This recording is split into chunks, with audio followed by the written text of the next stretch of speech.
And so when you're reclaiming your sexual frame as a man, I'm going to ask you to consider three things. The first thing is that you will no longer use your wife's libido as a standard or reference point for your own sexual activity. The second is that you will use the proper order of operations to seek connection with your wife first before taking care of your own business.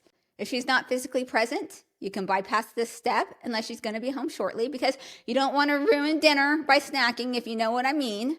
Third, you're going to stop seeking permission from your wife about whether or not you're allowed to have a solo party. You're not going to ask permission or seek her approval of whether or not you can provide pleasure for yourself, because doing so puts you in a de facto female-led marriage where she gets to decide what is right or wrong for you. She becomes a mother figure and the sole arbiter of your sin. When speaking about sexual frame, it is very important also that you are transparent.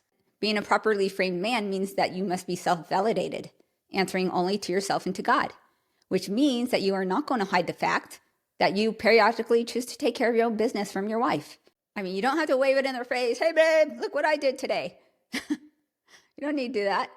But men will hide the fact that they do this because they are too ashamed, or they are too scared to deal with the backlash that's going to come and the drama about what his wife's going to have to say about it. And your inability to handle your wife's drama and that comes out of this, that's on you. That's something that you're going to need to work with and to strengthen your frame to be able to handle that. Because the fact is, most women are not going to be super excited by this idea, especially if it involves a device. But you know what? You invited her to the party and she declined. So that's on her. She had first dibs.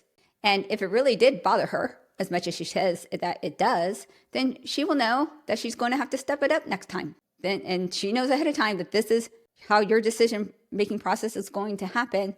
She'll stop for a second before she says no and think to herself, well, if I say no, he might be off taking care of his own business, and I don't like that. So I guess I will step up after all. So tell her, this is exactly how I'm going to be handling this from this point forward. I will always come to you first. But if you decline, there might be times I decide to take care of my own business. And she can then move forward in the future, having that information to make better decisions and choices. Her willingness or non-willingness to participate with you is really going to speak into how much she is put off with you taking care of your own business. Now, in the beginning, this is going to ruffle her feathers. She's either going to become more sexually available for you, or it's going to force the both of you to look at the realities of much deeper problems that need to be addressed.